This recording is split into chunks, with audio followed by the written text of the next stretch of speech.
গায়ের মেঠো পথের ধারে বিশাল এই নিম গাছটি যেন গ্রামের সমস্ত ঘটনার এক নীরব সাক্ষী। প্রতি হাটবারের সকালে মানুষের ভিড়ে যেমন মজে ওঠে এই নিমতলা, ঠিক তেমনই বিকেলের পরন্ত রোদে ছেলে মেয়েদের খেলার উত্তেজনা আর হাসি ঠাট্টার শব্দে এই নিমতলা যেন আরও সরব হয়ে ওঠে। গোল্লাছুট, দড়ি টানাটানি, চিনি বিস্কুট, চলতেই থাকে নানান রকমের খেলা, আর তার সাথে সমান হারে চলে দুষ্টুমি। তবে নির্জনতার মুহূর্ত আসে যখন বিকেলের খেলা শেষ করে বাড়ি ফিরতে শুরু করে ছেলেমেয়েরা, আর গায়ের মেঠো পথ ধরে নেমে আসে শীতের সন্ধ্যা। গ্রামের চঞ্চলতা স্তম্ভিত হওয়ার পরে নিম গাছটি যেন প্রকৃতির সঙ্গীতে মিলে গিয়ে নিজেকে আরও শীতল করে তোলে। তবে আজকের দিনটা অন্য সব দিনের থেকে আরও রঙিন হয়ে উঠেছে, কারণ আজ হলো হোলির দিন, বিশাল এক রঙের উৎসব। তাই সকাল থেকেই গ্রামের প্রতিটি কোনায় কোনায় ছড়িয়ে পড়ছিল হাসি, খুশি আর আনন্দের রং। ছেলেমেয়েরাও মাঠে রং মাখা নিয়ে খুব ব্যস্ত। আর এই সব কিছুর মাঝেই সামনে দিয়ে হেঁটে এলো দুই বন্ধু, অমৃত আর ইসাব।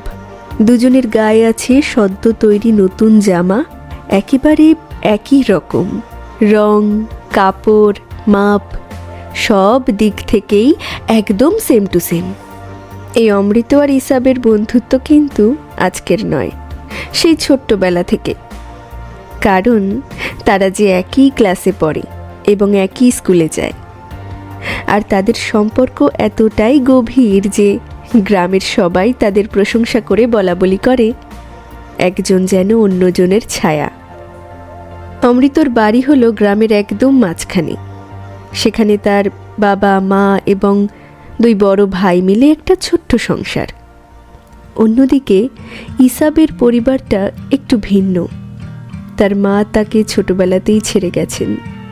বাবা একজন দিনমজুর, দিন আনে দিন খায়, আর এই জন্য ইসাবের জীবনের সংগ্রামটাও যেন তাকে প্রতিদিন এক এক নতুন অধ্যায় শেখায়। তবে তার মুখে কখনোই দুঃখের ছাপ দেখা যায় না, কারণ তার সুখ দুঃখ সবেতেই তার পাশে তার প্রিয় বন্ধু অমৃত। অমৃত আর ইসাব একদল বন্ধুকে দেখতে পেয়ে তাদের কাছে এসে শান বাঁধানো ফুটপাতে বসল। তাদের একরকম সেম সেম জামা দেখে একটা বন্ধু একরকম হাসতে হাসতেই বলল, তোরা দুজন কুস্তি করতো, দেখি তোদের মধ্যে কে বেশি শক্তিশালী। তখন অন্য পাশ থেকে অন্য একটি ছেলে চেঁচিয়ে বলল, হ্যাঁ হ্যাঁ, লড় একবার তোরা, ভালোই মস্তি হবে। ইসাব তখন অমৃতর দিকে শুকনো মুখে তাকিয়ে দেখল। ইসাবও কিছুটা অস্বস্তি বোধ করল। অমৃত তখন সরাসরি বলল, না না ভাই, এটা আমি একদমই পারবো না, আমার মা আমাকে ঠ্যাঙাবে। তার গলা থেকে বেরিয়ে এলো এক সতর্কতার আওয়াজ, কারণ অমৃতর মা তাকে অনেকবার বলে দিয়েছেন, এই নতুন জামা যদি ছেড়ে তাহলে তোর একদিন কি আমার একদিন। অমৃত সত্যিই কিন্তু তার বাবা মাকে খুব জ্বালিয়েছিল। কিছুদিন আগেই ইসাব হোলির জন্য একটা নতুন জামা কিনেছে।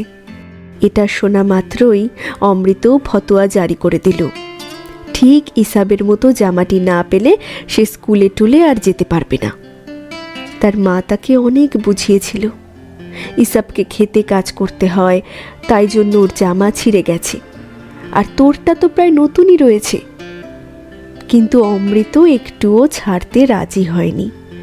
সে বায়না করে, নিজের জামার একটা ছেঁড়া জায়গায় আঙুল ঢুকিয়ে আরো বেশি করে ছিঁড়ে দেয়। তার মা তখন তাকে বেকায়দায় ফেলার জন্য বলেন, নতুন জামা দেবার আগে ইসাবের বাবা ওকে খুব মেরেছিল, তুইও সেরকম মার খেতে রাজি আছিস? বল, তুইও সেরকম মার খেতে রাজি আছিস? বল। কিন্তু অমৃত এতেও পিছপা হতে রাজি নয়। ও মরিয়া হয়ে বলল, ঠিক আছে, আমাকে বেঁধে রাখবে তো রাখো, মারবে তো মারো, কিন্তু ইসাবের মতো একটা জামা আমায় কিনে দিতেই হবে। অমৃতের মা এসব ঝামেলা থেকে বাঁচার জন্য বললেন, ঠিক আছে, তোর বাবাকে গিয়ে বলগে যা। কিন্তু অমৃত ভালোভাবেই জানতো যে তার মা না বললে ওর বাবার রাজি হওয়ার সম্ভাবনা খুবই কম। কিন্তু অত সহজে হাল ছাড়ার পাত্র সেও নয়। ও স্কুলে যাওয়া বন্ধ করে দিল, খাওয়া দাওয়াও ছেড়ে দিল এবং রাত্রিরে বাড়ি ফিরতে দেরি করতে শুরু করলো। শেষমেশ ওর মা হাল ছেড়ে দিয়ে অমৃতর বাবাকে ওর জন্য একটা নতুন জামা কিনতে রাজি করালেন। এরপর উনি গিয়ে ইসাবের বাবার গোয়াল ঘরে লুকিয়ে থাকা অমৃতকে বাড়ি ফিরিয়ে নিয়ে এলেন। সুন্দর সাজগোজ করে বাড়ি থেকে বেরিয়ে অমৃতর একেবারেই ইচ্ছে ছিল না জামা কাপড় নোংরা হয় এমন কিছু করতে। বিশেষ করে ইসাবের সঙ্গে কুস্তি লড়তে তো সে একেবারেই রাজি নয়। এমন সময় ছেলে ছোকরার দঙ্গল থেকে কালিয়া নামের একজন এসে অমৃতের গলা জড়িয়ে ধরে বলল, এসো আমরা কুস্তি লড়ি। এই বলে সে অমৃতকে খোলা মাঠে নিয়ে এলো। অমৃত ওর বাঁধন কেটে বেরুবার চেষ্টা করতে করতে বলল, দেখ কালিয়া, আমি কুস্তি লড়তে চাই না, আমাকে ছেড়ে দে। কালিয়া তো ওকে ছাড়লই না, বরং ছুঁড়ে মাটিতে ফেলে দিল। ছেলের দল তখন আনন্দে চেঁচিয়ে উঠল, হে কালিয়া জিতে গেছে, জিতে গেছে, অমৃত হেরে গেছে, অমৃত হেরে গেছে, কি মজা, কি মজা। এবার ইসাবের মেজাজ ভীষণ গরম হয়ে গেল। সে কালিয়ার হাত ধরে বলল, আয়, আমি এবার তোর সঙ্গে কুস্তি লড়ব। কালিয়া ইতস্তত করতে করতে তাদের কুস্তি শুরু হয়েই গেল। ইসাব ল্যাং মারতেই কালিয়া ব্যাঙের মতো হাত পা ছড়িয়ে মাটিতে পড়ে গিয়ে ভ্যা ভ্যা করতে লাগলো। তামাশা দিয়ে শুরু হলেও এখন ব্যাপারটা বেশ ঘোরতর হয়ে পড়েছে এবং পাছে কালিয়ার বাবা মা এসে ওদের পিটুতে পারে এই ভেবে সবাই যে যেদিকে পারে পালিয়ে গেল। অমৃত আর ইসাবও সেখান থেকে বেরিয়ে এসে সামনের দিকে এগোলো। কিছুটা যেতেই অমৃতর নজরে এলো ইসাবের জামার পকেটের কাছে প্রায় 6 ইঞ্চি পরিমাণ জামা ছিঁড়ে গেছে। ওরা তো ভয়ে কাঠ হয়ে গেল। তারা জামার ছেঁড়া অংশ পরীক্ষা করছিল। এমন সময় হঠাৎ শুনতে পেল ইসাবের বাবা খুব জোরে ইসাবকে ডাকছে। তাদের বুকের ধুকপুকুনি আরও তীব্র হয়ে উঠল। ওরা জানতো ইসাবের বাবা যদি ছেঁড়া জামাটা দেখে ফেলেন তাহলে তাকে বকাঝকা নয়, পুরো মেরে চামড়া তুলে ফেলবে। ইসাবের বাবা সুদখোরের কাছে টাকা ধার করে কাপড় কিনে তা অনেক কষ্ট করে জামা সেলাই করিয়েছিলেন। তাই জামা ছিঁড়ে যাবার ব্যাপারটা তিনি মনে হয় একদমই মেনে নেবেন না। ইসাবের বাবা আবারও চেঁচিয়ে বললেন, কে কাঁদছে, কে কাঁদছে, ইসাব কোথায়? এমন সময় অমৃতর মাথায় একটা দারুণ বুদ্ধি খেলে গেল। সেই ইসাবকে তাড়াতাড়ি টেনে নিয়ে গিয়ে বলল, আমার সঙ্গে আয়, এই 2 বাড়ির মাঝখানের গলিতে ঢুকে পড়। সেখানে গিয়ে অমৃত তার জামার বোতাম খুলতে লাগলো।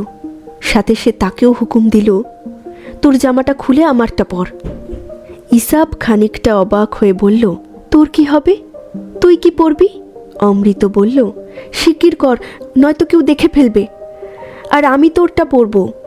ইসাব কিছুটা দ্বিধাগ্রস্ত হয়ে জামাটা খুলতে লাগলো, যদিও তখনও সে পুরোপুরি বুঝতে পারছিল না যে অমৃত কি করতে চাইছে। সে বলল, জামা অদল বদল, কিন্তু তাতে সুবিধাটা কি হবে? তোকে তো তোর বাবা পিটবে।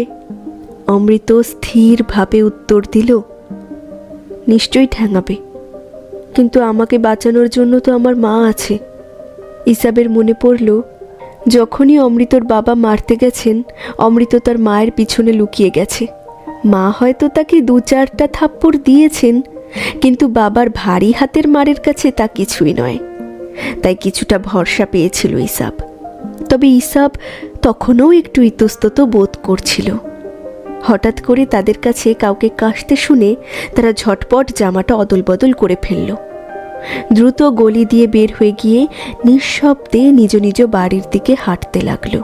অমৃতর বুক দ্রুত ধুকপুক করছিল, কিন্তু তার মনে হচ্ছিল যে দিনটা একটু ভালোই যাচ্ছে, কারণ সে জানতো হোলির দিন সবাই জানে যে একটু ধস্তাধস্তি চলতেই পারে।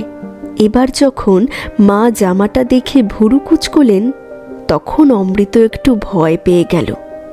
তবে মা তাকে কিচ্ছু বললেন না। শুধু মৃদু হাসি দিয়ে একটা সুতো নিয়ে জামাটা রিফু করে দিলেন। এইভাবে তাদের ভয় কেটে গেল এবং দুজনে আবার একসাথে গ্রামে গিয়ে হোলির সময়কার বাজি ও বুড়ির বাড়ি পোড়ানোর দৃশ্য দেখতে লাগলো। তবে তাদের জামা বদলানোর দৃশ্য একটা ছেলে দেখে ফেলেছিল। সে মনে মনে ভাবল, তোরা জামা অদল বদল করেছিস। এবার সেই ছেলেটি তাদের আনন্দ মাটি করার জন্য সবার কাছে চেঁচিয়ে দিল, অদল বদল, অদল বদল। বাকি ছেলেরাও বুঝতে পেরে তাদের পিছনে পিছনে বলতে লাগলো, অদল বদল, অদল বদল। অমৃত আর ইসাব সরে যেতে চাইছিল, কিন্তু ছেলেরা তাদের পিছনে পিছনে স্লোগান করতে লাগলো, অদল বদল, অদল বদল। অমৃত আর ইসাব ভয়ে ভয়ে নিজেদের বাড়ির দিকে ছুটে চলল, কারণ তারা জানতো তাদের বাবা মারা যদি জানে তাহলে আর রক্ষে নেই। ইসাবের বাবা হাসান পাঠান বাড়ির সামনে খাটিয়ায় বসে হুঁকো খাচ্ছিলেন। তাদের ছুটতে দেখে তিনি ইসাব আর অমৃতকে নিজের কাছে ডাকলেন, এসো, আমার কাছে এসে বসো। এটা দেখে ওরা ভয়ে ভয়ে এগিয়ে এলো আর মনে মনে ভাবল, যা ভেবেছিলাম তাই হলো। উনি আসল ঘটনাটা জানেন, শুধু ভালোবাসার ভান করছেন। এরপরে ইসাবের বাবা পাঠান 10 বছরের অমৃতকে জড়িয়ে ধরলেন আর চেঁচিয়ে বললেন, বাহালি বৌদি, আজ থেকে আপনার ছেলে আমার ছেলে। এরকম একটি আবেগপূর্ণ মুহূর্তে বাহালি বৌদি ঘর থেকে বেরিয়ে এসে হাসতে হাসতে বললেন, হাসান ভাই, আপনি এক ছেলেকে সামলাতে পারেন না, তা দুজনকে কি করে সামলাবেন? পাঠান তার গভীর আবেগের সাথে বললেন, বাহালি বৌদি, অমৃতর মতো ছেলে পেলে আমি 21 জনকেও পালন করতে রাজি আছি। এরপরে কেশে গলা পরিষ্কার করে পাঠান বাহালি বৌদিকে বললেন, ছেলে দুটোকে গলিতে ঢুকতে দেখেই ভেবে নিলাম দেখতে হবে ওরা কি করে। এরই মধ্যে পাড়াপড়শি মায়ের দল পাঠানের গল্প শোনার জন্য এসে জড়ো হয়েছে। উনি অল্প কথায় ছেলেদের জামা বদলের গল্পটা বললেন।